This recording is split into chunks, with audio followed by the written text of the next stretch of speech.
সকল ঈশ্বরের পরম মহেশ্বর, সকল দেবতার পরম দেবতা, সকল পতির পতি, সেই প্রকাশবান ও স্তবনীয় ভুবনেশ্বরকে আমরা জ্ঞাত হই। এই ভুবনেশ্বরের অঙ্গুলি হেলনে গ্রহতারা চন্দ্র সূর্যের যে চলন মহাকাশ জুড়ে ব্যাপ্ত, তাঁরই প্রত্যক্ষ ও পরোক্ষ প্রভাবে মানবিক জীবনের প্রতিটি মুহূর্তের সমীকরণ। আর এই সমীকরণের নিখুঁত বিন্যাসে পারদর্শী অ্যাস্ট্রোলজার, লাইফ কোচ এবং ফিলান্থ্রপিস্ট ডক্টর সোহিনী শাস্ত্রী। স্রোতস্বিনীর মতো তাঁর তরঙ্গে উদ্বেল হয় দেশ দেশান্তরের মানব জমিন। দেশ বিদেশের অসংখ্য সম্মানের মুকুটে বারবার তাঁর অভিষেক। একবার নয়, দুবার রাষ্ট্রপতি পুরস্কারে সম্মানিত তিনি। ন্যাশনাল আমেরিকান ইউনিভার্সিটি তাকে সাম্মানিক ডিলিট উপাধিতে ভূষিত করেছে। লন্ডনের ওয়ার্ল্ড বুক অব রেকর্ডসে জ্ঞানী গুণীদের মাঝে তিনি একটি উজ্জ্বল নক্ষত্র। ইন্টারন্যাশনাল অ্যাস্ট্রোলজি ফেডারেশন তাকে দিয়েছে আমেরিকান অনারারি ডক্টরেট খেতাব। ইংল্যান্ডের গ্লোবাল বুক অব এক্সেলেন্স এই প্রথম ভারতবর্ষের কোনো অ্যাস্ট্রোলজার ডক্টর সোহিনী শাস্ত্রী তাঁর উজ্জ্বল স্বাক্ষর রেখেছেন। স্বীকৃতি ও খ্যাতির শীর্ষে থাকা এই অ্যাস্ট্রোলজারের কাছে তাই দেশ বিদেশের স্বনামধন্য ব্যক্তিত্বরা বারবার ফিরে এসেছেন। তার অভ্রান্ত গণনায় তারা খুঁজে পেয়েছেন নিজেদের জীবনের সুখ শান্তির চাবিকাঠি। একের পর এক অ্যাস্ট্রোলজির বই লিখে তিনি জয় করেছেন উৎসুক পাঠকের উদ্বেল হৃদয়। এই প্রজ্ঞা পারমিতাকে সার্থক জীবনের অভিনন্দন।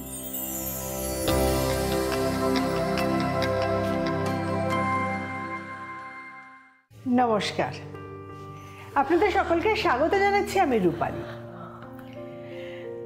কোনো বাড়ি যদি আমাদের মজবুত করতে হয় তো বলা হয় ভিতটা অনেক নিচে অবধি খুঁড়তে হয়। একতলা বাড়ির ভিত যতটা না খোঁড়া দরকার, 10 তলা বাড়ির ভিতকে ধরে রাখার জন্য ঝড় ঝঞ্ঝা ভূমিকম্প তার থেকে বাঁচানোর জন্য কিন্তু ভিত আরও বেশি দূর পাঠাতে হয়। ঠিক সেরকমভাবে যে গাছ যত রক সলিড তার শিকড় তত নিচে অবধি। যেমন বট, অশ্বত্থ একটা সাংঘাতিক রকমের, যার জন্য ফ্যামিলিতে যারা হেড অফ দ্য ফ্যামিলি তাদের বট গাছের সাথে তুলনা করা হয় যে রক সলিড, কোনোভাবেই নড়বে না। তো শিকড় বা রুট এতটাই ইম্পর্টেন্ট যে কোনো সভ্যতা, যে কোনো সংস্কৃতির জন্য। ঠিক যেমন আমাদের ভারতবর্ষ, যেখানে দাঁড়িয়ে আমাদের 4টি বেদ এবং 6টি বেদান্তর ওপরে কিন্তু আমাদের শিক্ষা, সংস্কৃতি, দর্শন তৈরি হয়েছে। 4টি বেদ আমরা জানি, ঋক, সাম, যজুর, অথর্ব। আর 6টি বেদান্ত শিক্ষা, ছন্দ, ব্যাকরণ, নিরুক্ত, জ্যোতিষ এবং কল্প। তার মানে জ্যোতিষ কিন্তু ভারতীয় সভ্যতার শিকড়ে আছে 6টি বেদান্তর একটি। কিন্তু এই বেদান্তর একটি জ্যোতিষ, এই শাস্ত্র, এই চর্চা যুগে যুগে সময়ে সময়ে সমানে পরিবর্তিত হয়ে গেছে। লোকে আরও জেনেছে, আরও পড়াশুনো করেছে, আরও জেনেছে। এটা তো হচ্ছে প্রাচ্য দর্শন, আরেকটি হচ্ছে ওয়েস্টার্ন দেশে পাশ্চাত্য দর্শন। তো প্রাচ্য জ্যোতিষ চর্চার সাথে কিন্তু পাশ্চাত্য জ্যোতিষ চর্চা কোথাও ইনফ্লুয়েসড হয়ে আরও একটু মিশে গেছে। বিভিন্ন দেশে তাদের বিভিন্ন রকমভাবে জ্যোতিষ চর্চা হয়েছে। আমরা কোথাও ফেংশুই শুনি, কোথাও নিউমারোলজি শুনি, কিন্তু মূল রুটটা আবার সেই হরোস্কোপে ফিরে আসে। সেই হচ্ছে আমাদের লুনার ক্যালেন্ডার অনুযায়ী আমাদের গ্রহ নক্ষত্রে বারবার ফিরে ফিরে আসে সেই রুটটা। আর এই দেশের শিকড়কে নিয়ে ডালপালা মেলে সারা বিশ্ব জয় করে চলেছেন ডক্টর সোহিনী শাস্ত্রী। আপনারা তো জানেন, দেখতেও পাচ্ছেন, তাকে একটি দেশ দিচ্ছে এই সাম্মানিক ডক্টরেট, তাকে দেয়া হচ্ছে ডিলিট। তিনি লন্ডনের বুক অফ ওয়ার্ল্ড রেকর্ডসে জায়গা করে নিয়েছেন। 30 জন এমিনেন্ট ফেসের সঙ্গে আমরা সেখানে সুন্দর পিচাইকে দেখছি, সেখানে আমরা আমাদের মাননীয় প্রধানমন্ত্রীকে দেখছি, সচিন তেন্ডুলকরকে দেখছি, আমরা লতা মঙ্গেশকরকে দেখছি, তাদের পাশে আমরা দেখতে পাচ্ছি এই জ্যোতিষ শাস্ত্রের পতাকা নিয়ে ভারতবর্ষ থেকে অ্যাস্ট্রোলজার ডক্টর শৈলী শাস্ত্রীকে, যিনি কিন্তু এই বাংলার মেয়ে, এই দেশের মেয়ে। তাই তার কাছে 3টে বই লেখা হয়ে গেছে আমাদের প্রত্যেককে সচেতন করার জন্য, এবং তারপরেও ভারতবর্ষের রাষ্ট্রপতির দেয়া 2বার সম্মান পাওয়া এই অ্যাস্ট্রোলজার এখনও কিন্তু সারাক্ষণ চেষ্টা করে যাচ্ছেন আপনাকে আমাকে কিভাবে ভালো রাখা যায়, কিভাবে আলোর দিশা দেখানো যায়। তাহলে স্বাগত জানাই আমাদের আজকের এই অনুষ্ঠানের মধ্যমণি ডক্টর শৈলী শাস্ত্রীকে। নমস্কার শৈলীদি। নমস্কার রূপালী, কেমন আছো? খুব ভালো আছি, এবং আশা করি সকল দর্শক বন্ধু খুব খুব ভালো আছেন। ঈশ্বরের কাছে প্রার্থনাও করি আপনারা সকলে খুব ভালো এবং আনন্দে থাকুন। যে কথাটা আমি তোমার ক্ষেত্রে লক্ষ্য করি যে তুমি হয় না মানে বাড়ি ঘর সংসার ক্রমশ বৃহত্তর পৃথিবী, এখন তুমি সারা পৃথিবী জুড়ে বিভিন্ন জায়গাতে তোমার কর্মকাণ্ড ছড়িয়ে দিচ্ছ। দর্শকদের সাথে আরও একবার শেয়ারটাও করে দিই, কলকাতাতে তো ওনার চেম্বার আমরা জানি 25-এর শ্যামাপ্রসাদ মুখার্জি রোড, কলকাতা 25, এই ঠিকানায় উত্তর 24 পরগনায় চেম্বার করছেন। এবং সৈনিদিকে নর্থ বেঙ্গল থেকে বারবার ফোন আসছে, দুর্গাপুর থেকে ফোন আসছে চেম্বার করার জন্য। সৈনিদি কী করে সময় বের করবেন জানি না, কিন্তু তার মধ্যে এবং যেটা করছেন, সময় যদি চেম্বারের অবধি কেউ আসতে না পারেন তার জন্য অনলাইন কনসালটেশনের ব্যবস্থা করছেন। দিল্লিতে সিআর পার্কে চেম্বার করছেন, বম্বেতে চেম্বার করছেন, দুবাইতে চেম্বার করছেন, শীঘ্রই লন্ডনে চেম্বার করতে চলেছেন। আর যে নাম্বারটা আপনারা দেখতেই পাচ্ছেন, নাম্বারটা আমি আরও একবার বলে দিই, সেটা হচ্ছে 9674727980। এই নাম্বারে আপনারা যোগাযোগ করে ওনার অ্যাপয়েন্টমেন্ট নিতে পারবেন, সেটা অনলাইন কনসালটেশনই হোক বা চেম্বারের জন্য হোক। আরও একটা নাম্বারে আপনারা অ্যাপয়েন্টমেন্ট নেওয়ার জন্য যোগাযোগ করতে পারেন 9038136660। শৈলীদি, তো এই যেটা চলতে থাকে তোমার ওখানে, যে সারাক্ষণই একটা চাপ থাকে, এতজন মানুষকে সাথে দেখা, তার সুখ দুঃখ শেয়ার করার ব্যাপার থাকে, তার সাথে সাথে তুমি এতগুলো বই লিখছো, এখন তুমি বাংলাতেও বই লিখতে চলেছো। হ্যাঁ, বাংলাতে আমি রিসেন্টলি একটা বই লিখেছি, এবং সেখানে অ্যাস্ট্রোলজির সমস্ত গ্রহ নক্ষত্রের ডিটেলস পুঙ্খানুপুঙ্খভাবে ওখানে বিচার করা হয়েছে। আশা করি যারা এটা পড়বে, এই জ্যোতিষশাস্ত্র নিয়ে যে বইটা লেখা হয়েছে, অনেকটা জ্ঞান কিন্তু তাদের প্রাপ্তি হবে। আমি একটা জিনিস বলো, জ্যোতিষশাস্ত্র নিয়ে চর্চা অনেকেই করেন, এই যে তুমি টাচুড এত নিখুঁত নির্ভুল গণনা করতে পারো, প্রবাবিলিটি ফ্যাক্টর তোমার ক্ষেত্রে এত বেশি যে পারফেকশনের দিকে, সেটাও কি কোথাও ঈশ্বরের আশীর্বাদ? কারণ একটা স্পিরিচুয়াল ব্লেসিং ছাড়া কিন্তু স্পিরিচুয়াল ব্লেসিং ছাড়া এটা হয় না একদমই। কারণ জন্ম ছকে জ্যোতিষ হওয়ার মানে প্রকৃত জ্যোতিষ হওয়ার যোগ থাকলে তবেই সে কিন্তু প্রকৃত জ্যোতিষ হতে পারে। প্রকৃত জ্যোতিষ হওয়ার জন্য কিন্তু বুধ, বৃহস্পতি, চন্দ্র, শুক্র, কেতু এবং তার সঙ্গে কিন্তু হচ্ছেন শনি, এই এতগুলো গ্রহর একটা সন্নিবেশ দরকার। এবং প্রত্যেকটা গ্রহকেই কোনো না কোনোভাবে কিন্তু পজিটিভ প্লেসমেন্ট হতে হবে, এবং তার সঙ্গে কিন্তু অষ্টম দ্বাদশ ভাব কানেক্টেড। কারণ অষ্টম ভাব হচ্ছে গুপ্তবিদ্যা এবং দ্বাদশ ভাব হচ্ছে গোপনীয়তা। এই দুটো ভাব কানেক্টেড না হলে সে কিন্তু প্রকৃত জ্যোতিষ হতে পারে না। তার যে দিগদর্শন এবং তার যে মানসিকতা, এবং আমার মনে হয় একজন প্রকৃত জ্যোতিষীর মন কিন্তু বড় হওয়া চাই। তার যদি মন বড় না হয়, সে কিন্তু ক্রমাগতভাবে মানুষের পাশে দাঁড়িয়ে থাকা এবং মানুষের জন্য একটা ভালো কাজ করব, এই যে সংকল্প করে এগিয়ে যাওয়া, সেটা কিন্তু সে করতে পারবে না। প্রত্যেকটা প্রফেশনে, আমি যদি একজন লয়ার ধরি, তারও মন সুন্দর হওয়া দরকার। একজন যদি আমি ডাক্তার, তাকেও মন সুন্দর হওয়া দরকার। কারণ আমি যদি মনের মধ্যে রাখি যে আমার কাছে যে মানুষটি আসছে তাকে দুহাত বাড়িয়ে দেব, এবং আমার যতটুকুন জ্ঞান আছে সেটার দ্বারা তার জীবনের যে সমস্যাটা, তার থেকে তাকে বের করে আনবো, সেটা কিন্তু একজন সুন্দর মানসিকতার মানুষই কিন্তু সেটা করতে পারে। তো আমার বিচারে একটা সুন্দর মন এবং জ্যোতিষ জ্ঞান, এই দুটো নিয়েই কিন্তু জ্যোতিষী।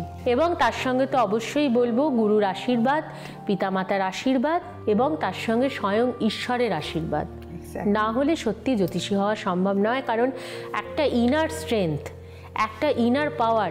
এই যে প্রতিনিয়ত মানুষজন আসছে, তাদের জীবনের সমস্যা আমরা কিন্তু কাঁধে নিয়ে নিচ্ছি। এক্স্যাক্টলি, শুধু তাই না, নেগেটিভিটি, মানে একটা মানুষ তো বিপদে পড়েই আসে, প্রচুর নেগেটিভিটি দিয়ে যায়, কন্টিনিউয়াসলি নিতে হচ্ছে, এবং তারা তাদের যখন দোষ কাটাচ্ছি তখনও আমাকে কন্টিনিউয়াসলি নেগেটিভিটি নিতে হচ্ছে। এই যে নেগেটিভিটিটা নেওয়ার পরেও যে আমি শক্তভাবে দাঁড়িয়ে থেকে কাজ করছি, পজিটিভিটি জেনারেট করছি, হ্যাঁ, নিজের পজিটিভিটি জেনারেট করছে, একটা সুন্দর ওয়ার্ড বললে, এই জিনিসটা কিন্তু ঐশ্বরিক শক্তি ছাড়া সম্ভব নয়। জ্যোতিষশাস্ত্রকে সম্পূর্ণভাবে আহরণ করতে গেলে সেটার জন্য যেটা দরকার সেটা হচ্ছে সর্বোপরি ঈশ্বরের আশীর্বাদ। আজকে তাহলে কোন বিষয় নিয়ে তুমি আলোকপাত করবে? দেখো, আজকে আমি যে বিষয়টা নিয়ে আলোকপাত করব সেটা হচ্ছে মহাভাগ্য যোগ। মহাভাগ্য যোগ নিয়ে পৃথিবীতে খুব কম মানুষই জন্মান। তোমার জীবনে যা কিছু খারাপ এই মহাভাগ্য যোগের দ্বারাই কিন্তু কাটানো সম্ভব। তোমার জীবনের যদি লড়াই থাকে, স্ট্রাগল থাকে, তার সাথে যদি তোমার মহাভাগ্য যোগ থাকে, এই মহাভাগ্য যোগে কিন্তু তোমাকে একটা সম্পূর্ণতা দেবে। কিন্তু হ্যাঁ, অনেকের কাছেই প্রশ্ন, মহাভাগ্য যোগটা কি? অ্যাকচুয়ালি মহাভাগ্য যোগ হচ্ছে তোমার লগ্ন মানে অ্যাসেন্ডেন্ট, চন্দ্র এবং সূর্য। এই চন্দ্র, রবি এবং অ্যাসেন্ডেন্ট যদি প্রত্যেকটা গ্রহ থেকে যদি স্ট্রং থাকে, মানে তোমার লগ্ন স্ট্রং, লগ্ন আমাদের বডিকে কন্ট্রোল করছে, হোল বডি। চন্দ্র আমাদের মাইন্ডকে কন্ট্রোল করছে এবং রবি হচ্ছে আমাদের আত্মা, সেই আত্মাকে নিয়ন্ত্রণ করছে, আমাদের সোলকে নিয়ন্ত্রণ করছে। আমাদের ভালো কিছু ভাবনা চিন্তা করার যে শক্তি, সেই শক্তিটা কিন্তু আমরা রবির থেকে পাই। সুতরাং জন্মছকে যদি রবি সবচেয়ে স্ট্রং থাকে এবং তার সঙ্গে যদি চন্দ্র স্ট্রং থাকে এবং রবি এবং চন্দ্রের মধ্যে যদি কেউ আত্মকারক গ্রহ হয় এবং তার সঙ্গে যদি তোমার লগ্ন সমানভাবে স্ট্রং থাকে, তখন এই মহাভাগ্য যোগ হয়। লগ্ন একটা মানুষকে সাফল্য দেয়, চন্দ্র একটা মানুষকে পপুলারিটি দেয় এবং রবি হচ্ছে নেম, ফেম, যশ, অর্থ সব কিছু দিচ্ছে। সুতরাং মহাভাগ্য যোগ নিয়ে যারা জন্মায় তাদের জীবনে কেরিয়ারের ক্ষেত্রে, অর্থনৈতিক ক্ষেত্রে, ক্ষমতার ক্ষেত্রে, তাদের ভালোভাবে থাকার ক্ষেত্রে, ম্যারেজের ক্ষেত্রে, তুমি কিভাবে তোমার নিজের ধর্ম পালন করবে সেটার ক্ষেত্রে। ধর্ম বলতে আমরা কি বুঝি? ধর্ম বলতে হচ্ছে যে পিতামাতা জন্ম দিয়েছেন সেই পিতামাতাকে সেবা করা, যে সন্তানকে তুমি পৃথিবীতে এনেছো তাদেরকে যত্ন করা, এবং যাকে তুমি বিবাহ করেছো তাকে ভালো রাখা, এবং তোমার সারাউন্ডিং যে সমস্ত মানুষজন রয়েছে তাদের জন্য ভালো কাজ করা, এবং দেশের জন্য ভালো কাজ করা, নাগরিকদের জন্য ভালো কাজ করা, এবং যারা খুব পুয়ার পিপল, যারা খুব গরিব এবং যাদের সত্যি দরকার তোমাকে, তাদের পাশে দাঁড়িয়ে যথার্থ সময় তাদেরকে হেল্প করা, এইটাকে কিন্তু বলা হয় ধর্ম।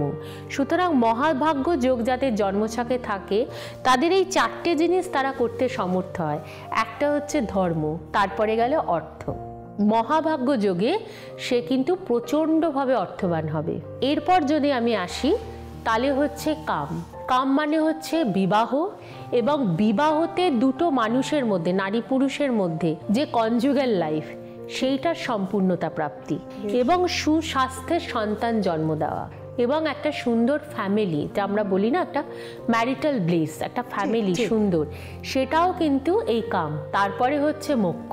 মোক্ষ মানে হচ্ছে মুক্তি। আমি সারাটা জীবন কি কর্ম করে গেলাম সেইটার উপর কিন্তু আমার ডিপেন্ড করলো মুক্তি, মোক্ষ লাভ। আমরা মোক্ষ লাভ বলতে বুঝি কি? মৃত্যুর পরে আত্মার মুক্তি। হ্যাঁ, কিন্তু মোক্ষলাভ এই ক্ষেত্রে আসছে মহাভাগ্য যোগে যে বৃদ্ধকালীন অবস্থায় তুমি কতটা ভালো আছো, এটা খুব ইম্পর্টেন্ট। কারণ একটা জিনিস বলি, যখন যতক্ষণ তোমার শারীরিক বল রয়েছে ঠিক ততক্ষণ অবধি কিন্তু তুমি নিজে কাজ করছো, নিজেকে খেয়াল রাখছো, তুমি নিজের দ্বারা নিজে পরিচালিত। কিন্তু যখন তোমার বয়ের একটা সার্টেন এজের পর তুমি কিন্তু আর নিজের দ্বারা পরিচালিত নয়, তুমি অন্যের দ্বারা পরিচালিত। কারণ তখন তোমার মানসিক শক্তির অবক্ষয় হচ্ছে, তখন তোমার শারীরিক শক্তির অবক্ষয় হচ্ছে, এবং তখন তুমি দুর্বল, চলতে পারো না, এবং সব কিছুর জন্য, এবং তোমার মানসিকও দুর্বল। সুতরাং এই বৃদ্ধাবস্থায় যে মানুষটা সবচেয়ে সুন্দরভাবে থাকে, সুন্দর ঘর প্রাপ্তি, সুন্দর খাদ্য প্রাপ্তি, সুন্দর মানুষের পরিষেবা প্রাপ্তি, এবং আনন্দ বলতে পারো। আনন্দ কোন ক্ষেত্রে? মানসিক আনন্দ এবং তার সঙ্গে শারীরিক সুস্থতা। দেখবে একটা জিনিস, লোকটার 90 বছর বয়স, কিন্তু দেখ কি সুন্দর চলে ফিরে বেড়ায়। ঠিক ঠিক। লোকটা কিন্তু ভালো খায়, অথচ দেখ কোনো প্রবলেমই নেই। এই যে এটা কিন্তু মহাভাগ্য যোগের ফল, যে তুমি 90 বছরেও তুমি হাঁটতে পারছো, 90 বছরেও তুমি সুস্বাস্থ্যের অধিকারী, 90 বছরেও তোমার ব্রেন শার্প, তুমি মানুষকে চিনতে পারছো, কথা বলতে পারছো, সব কিছু মেমোরি তুমি রিমেম্বার করতে পারছো, এবং তার সঙ্গে তুমি ভালো রয়েছে, একটা ভালো পরিবার পেয়েছো। কারণ একটা জিনিস জানবে, বৃদ্ধাবস্থায় কিন্তু মানুষ ভালো থাকে না। বেশিরভাগ মানুষ তাদের শারীরিক লাঞ্ছনা, মানসিক লাঞ্ছনা, এবং এখনও অনেক পরিবার আছে বাবা মাকে কিন্তু অনেকটা বোঝা মনে করে। অর্থ আছে, বাবা মা পেনশন পাচ্ছে, চলো তাদের টাকায় গঙ্গা জলে গঙ্গা পুজো করি। আজকাল প্রচুর ভালো ভালো বৃদ্ধাশ্রম খুলে গেছে, সেখানে নিয়ে গিয়ে রেখে দিই, তারা অ্যাটেন্ডেন্ট দেবে, তারা দেখবে মাস গেলে বাবা মা যে পেনশনটা পাচ্ছে সেই টাকাটাই পাঠিয়ে দেবো। আবার অনেক সময় সেটা পাঠায়ও না, তখন যে জায়গায় থাকে তাদেরও অসুবিধা হয়ে যাবে যে এই লোকটাকে নিয়ে করবে কি। এটা মহা দুর্ভাগ্য যোগ, সেটা নিয়েও একদিন আলোচনা করব। এবং সেটা কিন্তু শনির কারণের জন্য হয়, শেষ জীবনে শনির মহাদশা। কিন্তু এই যে মহাভাগ্য যোগ এটাই, যে যেটাকে আমি বলছিলাম যে লাস্টে হচ্ছে মোক্ষতা প্রাপ্তি। এই মোক্ষ লাভ, তার মানে শেষ জীবনে গিয়ে ভালো থাকা, এবং তারপরে যখন মৃত্যু হচ্ছে তার আত্মার মুক্তি প্রাপ্তি, সেটাও কিন্তু সোল, আত্মার মুক্তি প্রাপ্তি, সেটাও কিন্তু মহাভাগ্য যোগ দেয়। সুতরাং দেখতে হবে জন্মছকে লগ্ন কোন পজিশনে রয়েছে। এবং এই যে মহাভাগ্য যোগ, লগ্ন তার সঙ্গে হচ্ছে চন্দ্র এবং রবি অড নাম্বারে থাকতে হবে। 6টা ইভেন আর 6টা হচ্ছে অড। তার মধ্যে হচ্ছে মেষ, মিথুন, সিংহ, তুলা, ধনু এবং কুম্ভ। এই 6টা রাশিতে যখন রবি, চন্দ্র এবং তার সঙ্গে লগ্ন সব থেকে প্রবল অবস্থায় থাকে, পাওয়ারফুল অবস্থায়, তখনই তার মহাভাগ্য যোগ তৈরি হচ্ছে। সুতরাং সে জন্মাচ্ছেও একটা ভালো ভাগ্য নিয়ে, তার অর্থ, তার কর্ম, তার পিতামাতার কর্ম সব কিছুই তার শুভ, তার প্রপার এডুকেশন পাচ্ছে, সে প্রপার অর্থ পাচ্ছে, সে একটা সুন্দর বিয়ে হচ্ছে, তার সুন্দর একটা সামাজিক পরিবেশ পাচ্ছে, এবং মৃত্যুর সময়ও তার সুন্দর সন্তান যারা বাবা মার প্রতি ভালোবাসা দেখাচ্ছে, ভালোবাসা প্রদান করছে, এবং মৃত্যুর পরে তাদের আত্মার মুক্তি প্রাপ্তি। এবং খুব কম মানুষের ক্ষেত্রেই মহাভাগ্য যোগ হয়। মহাভাগ্য যোগ ঋষি পরাশর বলেছেন, যদি কারোর জন্মছকে মহাভাগ্য যোগ থাকে, তার মানে সে তার গত 7টা জন্মে সে শুভ কর্ম করেছে, যে কারণের জন্য সে মহাভাগ্য যোগ নিয়ে তার জন্ম হয়েছে। জয়নিধি, সত্যি বলছি, তোমার কথাগুলো শুনতে শুনতে না, কারণ ওই বয়সটা ততদিন অবধি যদি জীবিত থাকি, ঠিক একটা মানুষ যদি মানে তার জীবনে পূর্ণায়ু যোগ থাকে, ঠিক, তাহলে কিন্তু তার বৃদ্ধা অবস্থা দেখতেই হবে। ঠিক, কারণ এই যে জরা, ব্যাধি এবং মৃত্যু, এই 3টে কিন্তু মানুষের জীবনে অনিবার্য অনিবার্য। সুতরাং একটা মানুষ যদি বাড়ি ছেড়ে বুদ্ধদেব হয়ে গেলেন শুধু এইটার সত্য অন্বেষণ করতে, একদম একদম। সুতরাং এই সত্যান্বেষণ করতে করতে অনেক মানুষ যোগীও হয়ে গেছে, অনেক মানুষ ত্যাগী হয়ে গেছে, অনেক মানুষ সন্ন্যাস ধর্ম নিয়েছেন। শুধু একটাই ভয়, যে জীবনে আমি ভালো থাকবো না, কষ্টে থাকবো, কিন্তু তারাও কিন্তু তাদের বৃদ্ধকাল রুখতে পারেনি। কারণ কর্মফল, তুমি হয়তো খুব ভালো কর্ম করলে সেইটা এই জীবনে যেমন তুমি অনেকটা প্রাপ্ত হবে, আবার কিছু কর্ম তোলা রইল যেটা নেক্সট জন্মে তোমার প্রাপ্তি হবে, এবং গত জন্মে, পূর্বজন্মের যে কর্মফল সেটা তোমাকে ভোগ করতেই হবে। এবং মহাভাগ্যযোগ আরেকটা ক্ষেত্রেও তৈরি হয়, যখন ভাগ্যাধিপতি, নবম ঘরের অধিপতি লগ্নে অবস্থান করেন উচ্চস্থ অবস্থায়, সেটাকেও কিন্তু মহাভাগ্য যোগ বলে। এবং মহাভাগ্য যোগের হচ্ছে 4টে মেন জিনিস। একটা হচ্ছে যেটা আমি বললাম ধর্ম, তারপরে আসছে অর্থ, অর্থনৈতিক, একদম অর্থনৈতিকভাবে যদি তোমার সচ্ছলতা থাকে তাহলে তুমি সব কিছু তুমি জীবনে কন্ট্রোল করতে পারবে, ম্যানেজ করতে পারবে। তারপরে হচ্ছে কাম এবং মোক্ষ, এই 4টে। মানে বর্ণাশ্রমে যে 4টে ভাগ আছে, সেটা হচ্ছে ব্রহ্মচর্য, গার্হস্থ্য, বানপ্রস্থ, সন্ন্যাস, এই 4টে ভাগের সাথে এটা কিন্তু এটা অনেকটা মিল আছে, কারণ এইটা তো জৈমিনী সূত্রম থেকে এসেছে। এটা তো পরাশরীয় থেকে এসছে, জৈমিনী পরাশরীয় থেকে এসছে, এইটার থেকে এই মহাভাগ্য যোগ। এবং এইটা খুব কম মানুষেরই জন্মছকে কিন্তু মহাযোগ ভাগ্যযোগ থাকে। এবং যখন কারোর জন্মছকে আমি বিচার করবো যে কে কীরকম ফলপ্রাপ্তি হবে, দেখা গেল যে কারোর লগ্নে লগ্নাধিপতি অবস্থান করে আছে, তার সঙ্গে চন্দ্র উচ্চস্থ, তার সঙ্গে রবি উচ্চস্থ এবং তার ভাগ্যাধিপতিও আবার লগ্নে অবস্থান করে আছেন, তখন মহাভাগ্যযোগ হলো না। কিন্তু লগ্নে লগ্ন চন্দ্র রবি খুব পাওয়ারফুল অবস্থায় রয়েছে, সে কিন্তু একজন বিখ্যাত লোক হবে এবং তার কিন্তু জীবনটা প্রচণ্ড সুন্দর। হয়তো সামান্য মানসিক কষ্ট থাকবে, কিন্তু অতটাও থাকবে না যতটা অন্য সাধারণ মানুষ পেয়ে থাকে। আমরা চাই আমাদের ছোটোবেলাটা খুব স্মুথ থাকবে, তারপরে আমাদের এডুকেশান এবং কর্মজীবনটা খুব স্মুথ থাকবে, তারপরে দাম্পত্য এবং সন্তান জীবন খুব স্মুথ থাকবে, আর বার্ধক্যে আমরা খুব স্মুথ এবং পিসফুলি থাকবো, এবং আমাদের মৃত্যুটাও খুব স্মুথ হবে ঘুমের মধ্যে।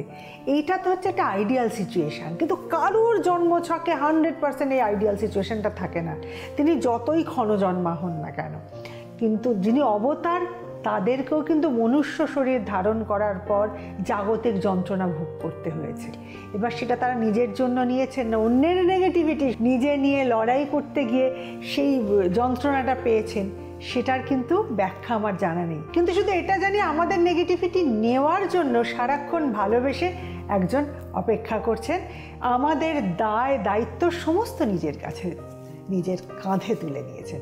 তো এইরকমভাবে তার কাঁধে বোঝা চাপিয়ে নিজেরা ভালো থেকেছেন এরকম অনেক মানুষ আছেন, তাদের কারোর কথা আসুন শুনে নিই তাদের মুখ থেকে। नमस्ते, मेरा नाम प्रणय है और मैं कोलकाता में राजारहाट में रहता हूँ। मैं डॉक्टर सोहिनी शास्त्री के पास करीब पिछले 5 साल से आ रहा हूँ। She is a very good lady, बात करके आपको बहुत अच्छा लगेगा। आपके सारे क्वेश्चंस के और जितना टाइम देंगे आप उतना टाइम वो आपको देंगी। ऐसा नहीं कि आपको हड़बड़ी में जो सामान लेना है, she will not force you to take things. आपको जहाँ से लेना है ले सकते हैं, but she will tell you to these things will needed for you. So आप आए यहाँ पे दिखाएं, काफ़ी फैमिली मेम्बर्स मेरे यहाँ पे आते हैं, they are all happy with the results. যে নাম্বারে ওনার সাথে যোগাযোগ করতে হবে সেই নাম্বারটা হলো দুটো নাম্বার। একটা নাম্বার হলো 9674727980, এই নাম্বারে হোয়াটসঅ্যাপে বা ফোনে অ্যাপয়েন্টমেন্ট নিতে পারেন। আর একটা হলো 9038136660, এই দুটো নাম্বারেই আপনারা ফোন বা হোয়াটসঅ্যাপ করে অ্যাপয়েন্টমেন্ট নিতে পারেন। কলকাতায় চেম্বার 25 শ্যামাপ্রসাদ মুখার্জি রোড, কলকাতা 25 এই ঠিকানায়। উনি খুব শিগগিরই উত্তর 24 পরগনাতে চেম্বার শুরু করছেন, দিল্লিতে সিআর পার্কে চেম্বার, মুম্বাইতে চেম্বার করেন, দুবাইতে চেম্বার করেন এবং লন্ডনে খুব শিগগিরই চেম্বার শুরু করছেন। সোহিনীদি, আজকের মতন তো সময় শেষ। একদম, অনেক কিছুই আলোচনা থেকে যায় রূপালী, কিন্তু সময় যে বড়ই অল্প। আজকের মতন বিদায় নিচ্ছি, আগামী দিনে এই সময় এই অনুষ্ঠানে আবার দেখা হবে।